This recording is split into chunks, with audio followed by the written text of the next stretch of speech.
Pergunta 54. Quais informações devem constar no resultado do exame audiométrico? Resposta. O resultado do exame audiométrico deve conter, no mínimo, o nome, idade, CPF e função do empregado, razão social da organização e CNPJ ou CPF, tempo de repouso auditivo cumprido para a realização do exame audiométrico, nome do fabricante, modelo e data da última aferição acústica do audiômetro, traçado audiométrico e símbolos, e nome, número de registro no Conselho Regional e assinatura do profissional responsável pelo exame audiométrico. Pergunta 55. Quando deve ser realizado o exame audiométrico de referência e os exames audiométricos sequenciais? Resposta. O empregado deve ser submetido a exame audiométrico de referência na admissão, anualmente e na demissão. Os exames audiométricos sequenciais devem ser realizados de acordo com a periodicidade determinada pelo médico do trabalho responsável pelo PCMSO. Pergunta 56.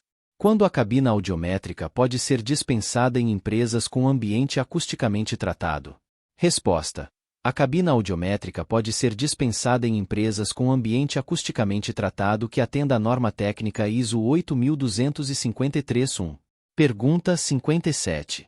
Quais são os procedimentos de verificação e controle periódico do funcionamento do audiômetro? Resposta.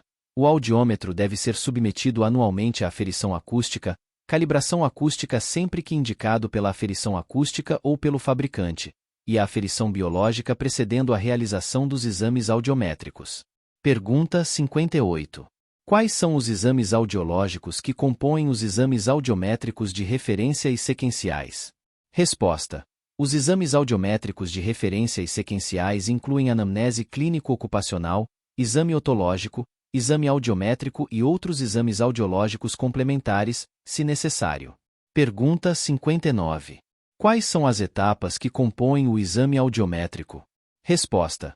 O exame audiométrico inclui anamnese clínico-ocupacional, exame otológico, realização do exame audiométrico em si e, se necessário, outros exames audiológicos complementares. Pergunta 60. Quais são as frequências em que o exame audiométrico deve ser realizado? Resposta.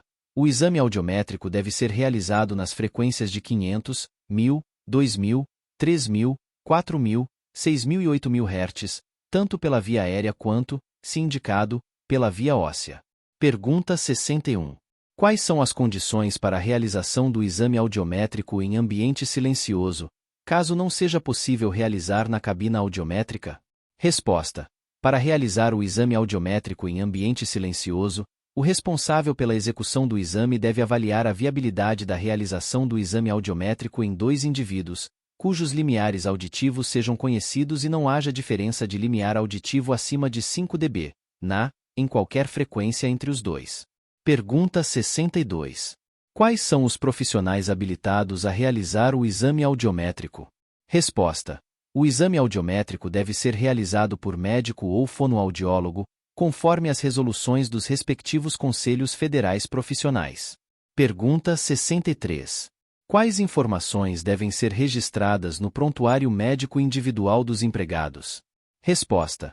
Os dados dos exames clínicos e complementares, incluindo os exames audiométricos, devem ser registrados no prontuário médico individual sob a responsabilidade do médico responsável pelo PCMSO ou pelo exame, quando a organização estiver dispensada de PCMSO. Pergunta 64. Quais são os procedimentos de verificação e controle periódico do funcionamento do audiômetro? Resposta. O audiômetro deve passar por aferição acústica anual, calibração acústica sempre que houver indicação, de acordo com recomendação do fabricante ou a cada 5 anos na ausência de indicação do fabricante, e aferição biológica precedendo a realização dos exames audiométricos. Pergunta 65. Quais são as informações que devem constar no resultado do exame audiométrico? Resposta.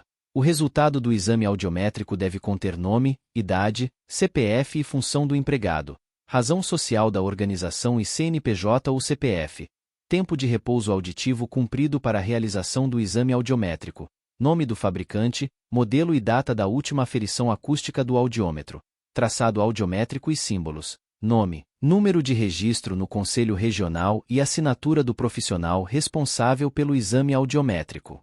Pergunta 66. Quais são as empresas desobrigadas de elaborar PCMSO que devem realizar exames médicos ocupacionais? Resposta. As microempreendedores individuais, MEI, microempresas, MI, e empresas de pequeno porte, EPP, desobrigadas de elaborar PCMSO devem realizar e custear exames médicos ocupacionais admissionais, demissionais e periódicos, a cada 2 anos, de seus empregados. Pergunta 67. Qual é a periodicidade mínima para a realização do exame audiométrico? Resposta. O exame audiométrico deve ser realizado, no mínimo, na admissão, anualmente e na demissão, com intervalos entre os exames que podem ser reduzidos a critério do médico do trabalho responsável pelo PCMSO. Pergunta 68. Quais são os procedimentos a serem adotados caso um exame audiométrico sequencial apresente alteração significativa em relação ao exame de referência? Resposta. Caso algum exame audiométrico sequencial apresente alteração significativa em relação ao exame de referência, deve-se realizar um novo exame audiométrico de referência.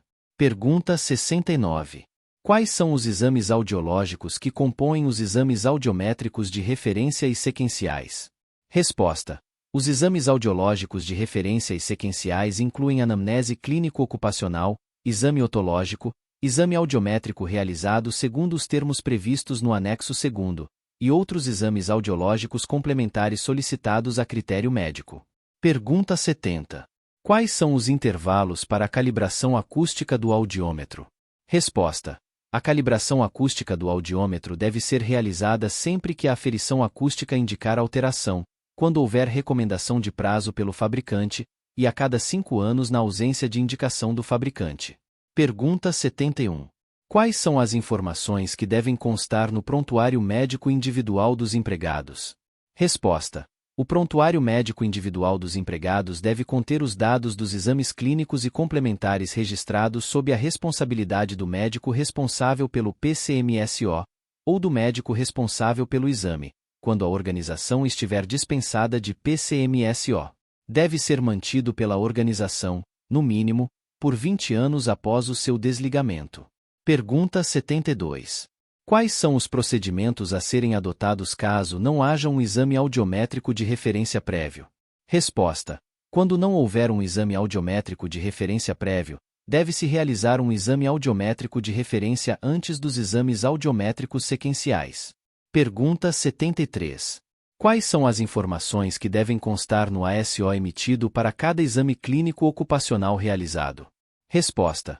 O ASO deve conter, no mínimo, a razão social e CNPJ ou CAEB da organização, nome completo do empregado, o número de seu CPF e sua função, a descrição dos perigos ou fatores de risco identificados e classificados no PGR que necessitem de controle médico previsto no PCMSO, ou a sua inexistência, indicação e data de realização dos exames ocupacionais clínicos e complementares a que foi submetido o empregado, definição de apto ou inapto para a função do empregado, o nome e número de registro profissional do médico responsável pelo PCMSO, se houver, data, número de registro profissional e assinatura do médico que realizou o exame clínico. Pergunta 74. Como são considerados os resultados dos exames audiométricos para efeito do anexo 2º em relação aos limiares auditivos? Resposta. São considerados dentro dos limites aceitáveis os casos cujos audiogramas mostram limiares auditivos menores ou iguais a 25 dB, em todas as frequências examinadas.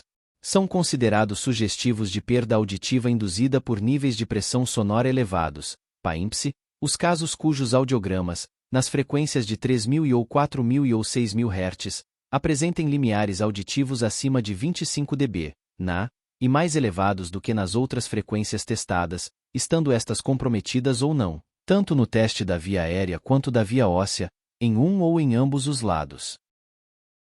Muito obrigado, e não se esqueça de curtir o vídeo, se inscrever em nosso canal e compartilhar o vídeo com amigos e familiares para aumentar essa rede do bem. Ative o sininho também para receber todas as notificações dos novos vídeos. Até mais!